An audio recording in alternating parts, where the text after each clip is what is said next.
we got another Elias Pettersson to talk about. We got a great guest to talk about him with. So we got Elias Pettersson, we got Jonathan Lekarmaki, both at the World Juniors. We're happy to be joined by Alex Potack from Dauber Prospects, who I believe, Alexi, you told me you're heading over to Sweden pretty soon as well. You're getting away from the World Juniors as far as possible, but we're excited to get you back on here to chat about some Swedish prospects. I guess we'll just start there with the two players at the World Juniors. Jonathan Lekarmaki, Elias Pettersson actually playing right now. I'm not sure if you were watching the game or not. I caught the first period and a half. But let's get started with those two, Lekarmaki and Pettersson. What do you think their roles are going to be here at this World Junior Championships? I think that it's a very young team and a very inexperienced team at World Juniors, especially on the defensive side. So I think that in terms of Pettersson, it's his role to take to be, a big defenseman on that team and to lead the D core there. I think that obviously there are other people that will be challenging him for that, but I think I've liked a lot of what I've seen from him this season, and I think he's, I know he was playing on the third pairing today, but I think that there will be a possibility, if he's playing well, I think the coaching staff, since it's a team that, especially on the defensive side, doesn't have the strength that it's had in the past, I think whoever's playing well will get minutes. I think there's not going to be as much of a legacy or this guy plays really well over in Sweden. I think, the good players will get probably a few more chances than the people they don't have as high expectations for. But I think if he can go out there and show his dominance and play the way that he has been playing in the SHL recently, I think that, we could see a lot of him. In terms of Lekarmaki, it's a powerful top six for Sweden this year. They've got a lot of top prospects and very talented players in their top six. I think it's going to be hard to break.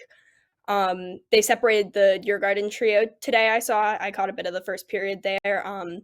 Left him on the third line, moved the other two up. I think he's going to need to earn his time. He hasn't played well enough in Sweden this season that he's going to just be handed opportunities on this team to play top 6 minutes. I think, barring any injuries or unforeseen circumstances with this team, he's really going to need to outwork those top 6 players to get top 6 minutes. If that doesn't happen, I think you're going to see a lot of him on the third line. I'm so happy to hear the way you started that with Pettersson, the way that they say it back there. I want to ask more about him because 14 and a half minutes over his last 5 games. Like I was kind of tweeting it out. I'm like, career high in minutes. It felt like he did that for 2 weeks. We're seeing him at the World Juniors now. Even today had a tough giveaway, but playing physical, a lot of shots on net is what I saw in the first half of this game. What is it about Elias Pettersson that you like over there in Sweden? I think, a lot of people look at his point totals. He definitely can put the puck in the net and help to set up plays, but something I've seen across a lot of Swedish prospects that might start to fit into that offensive defenseman mold is that they're not very good at defense, or certainly that's where the flaws in their game are. And I think, I think this is something that that you've spoken about between his physicality and his defensive instincts.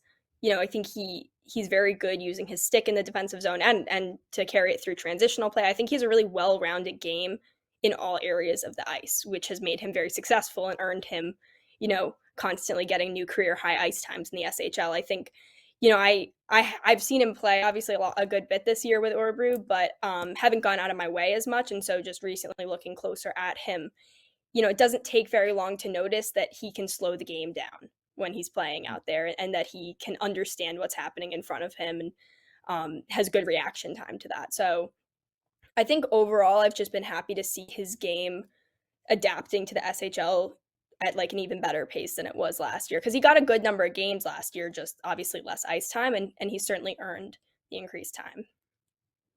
With Lekarmaki, he obviously hasn't had the season so far that I think a lot of fans are hoping, of course, on a team with another pair of highly touted first round picks as well. I'm curious what you've seen from him in the Allsvenskan.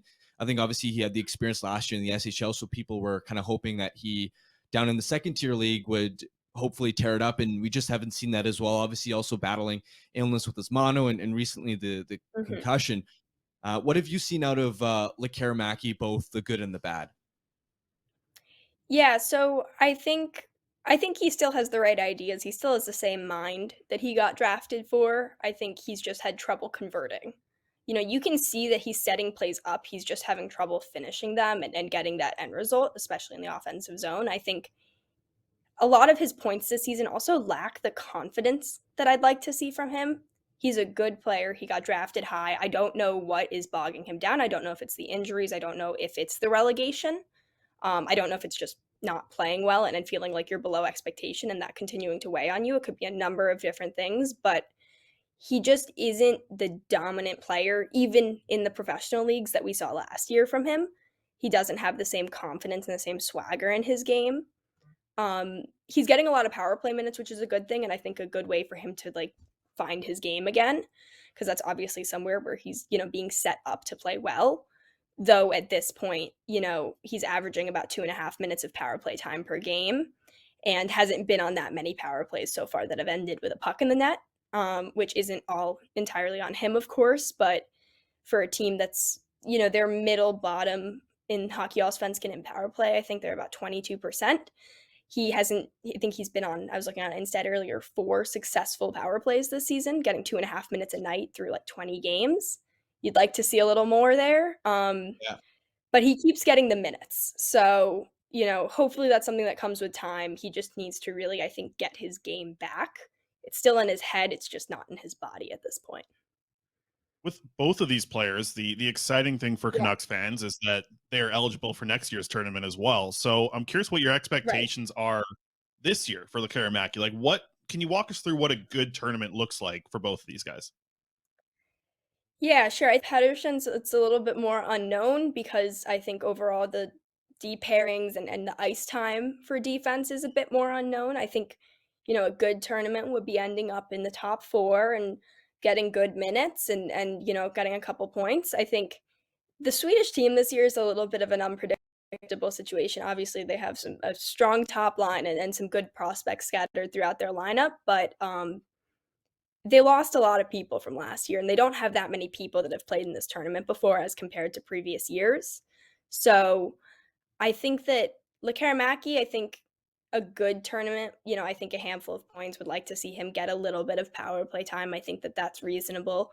I think, with the way he's been playing, I think if he can get, a couple points in the group stage and, assuming they advance to the medal round and to anything after the group stage, I think, a couple points through this tournament, whatever, if they play, 7 games in this tournament, that, if he can get, 3 or 4 points, I think that's a good tournament from him at this point, just with the pace of production from this season and the ice time that he may or may not be getting.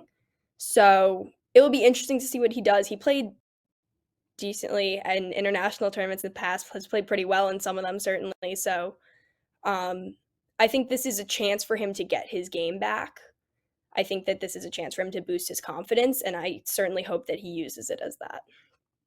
I'm curious, as a scout, how much stock do you put into international tournaments like the World Juniors? Based on your experience, have the World Juniors been a really useful reference point, or do you think the evaluation aspect gets overrated?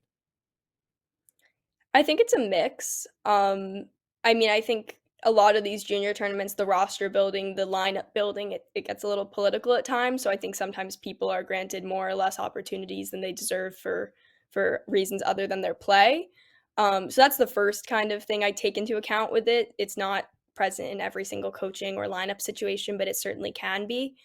I think it's maybe slightly different for me being a European scout versus people who scout the CHL or the USHL or people in the NCAA, because a lot of the best players playing that are draft prospects or people already drafted have gotten to play against men and have played professional hockey. So I think I might view this tournament a little bit differently. I think this is an interesting look at how they compete against people their age within their country if they're already playing in the SHL, but also how they stack up to other, youth team or U21 teams. I think that's the interesting look for me, because some of these players, when they play in the SHL or Hockey Allsvenskan, they're not getting a lot of opportunities on special teams or just a lot of ice time in general. So I think that this can help me with those players and can help to also just look overall at the draft class for this year. I know there's a few players. I think it'll be a better look at some of the U18 tournaments, certainly just for this year's draft class. But it's helpful, but it's certainly not, I think, the role it plays maybe with people that scout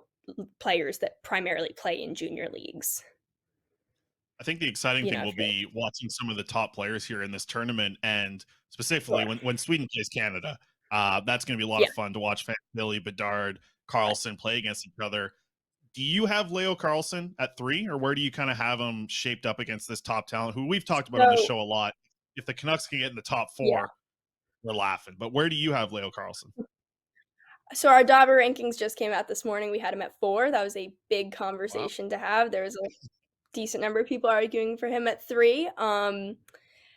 He's a great player. Like, there's a lot of things I could write up about specific aspects of his game, but he is confident, well-rounded, and successful at the professional level at rates that, you can look at like NHL greats that hail from Sweden, and those were their production rates at the SHL around this age. So I'm not saying that's what his result will be in the NHL. Who knows what it's going to turn into, but he is setting himself up for a lot of success in the NHL. And just overall his ability to score and, have a real offensive presence and dictate the pace of play in the SHL is something that's really, really special in his game. I think a lot of players, when they play in the SHL, they can hang with the SHL players that maybe are more experienced than them, but they often don't set the tone. And I think that's where he differs from people in the past, and that's why he's a really special prospect out of Sweden. One of the Canucks' other interesting prospects who they signed after he was a first-round pick from the Minnesota Wild, I believe, in the 2018 draft, was Philip Johansson. And with Frölunda, it seems like he's really taken the next step in terms of rounding his game out as a two-way defender. I'm curious, what have you seen in his development, and do you potentially see an NHL future with him, considering the way his development is trending right now? I'm not entirely sold on him at this point. I think there are some good aspects to his game. I think, he's got a good shot. I think that it's not always the most accurate, but when it is, it looks pretty, and he's got a great one-timer. I think, that's easy to see, but a lot of his production with Frölunda this year has been in the CHL. So they're stacking up against teams that aren't generally even to their level of skill. You're playing French teams or playing teams even out of the Czech league, like just leagues that don't necessarily match up with the NHL and with Frölunda's or SHL, sorry, my bad, but and Frölunda's talent. But I think he has some good aspects to his game. He's a good skater. I've been impressed by what I've seen from that. But I think overall, just his instincts, he can go invisible sometimes. I think just with how far out from the draft he is, I'm not going to take his draft pedigree into account because I think that was a slightly controversial pick. But just in terms of his age and where he should be at to be on track to play in the NHL, there are other people his age that would have been his draft class that weren't drafted that I think maybe could deserve it more, or around his age that weren't drafted. And I think I'm not sold on an NHL career for him. I think maybe there's a chance if he finishes the season strong, maybe you could see him in the AHL next year, but I don't necessarily know that I see an NHL future for him. Just so hungry for a right shot defenseman in Vancouver. I know. They'll cling. No, I get it. Alexa, we have a question in the chat here that I want to get to. This is from Commander Bander. Yeah. They asked, do you feel Lekkerimaki will still get his power play time despite likely starting outside the bottom 6 at 5-on-5?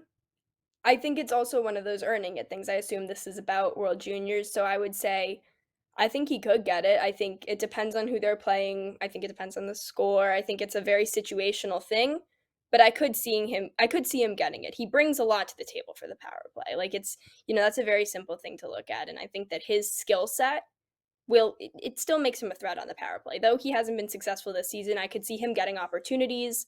I think, like I've said, this is a young team. This is an inexperienced team with World Juniors, and I don't know exactly what Magnus Havelid's coaching strategy is going to be for this tournament, but I could very well seeing it be like, this is our lineup. If people don't play well, we're going to switch it up. And that applies even in game. I don't know that he's locked into a bottom 6 role. If he's playing well, I could see a lot of playing around during the first few games in the tournament, especially during the group stage. I think that, they still need to figure out the chemistry, whether he's with the other 2 players from Djurgården, whether he's not. So I think I could see it happening. He's not going to be a lock on the power play, and he's not going to be on the first unit most likely, but I could definitely see him getting minutes.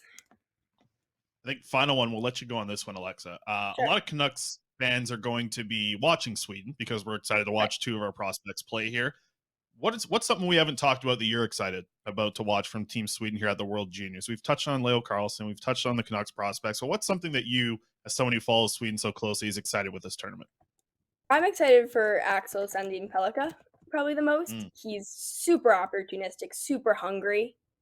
He has taken advantage of everything that's come his way.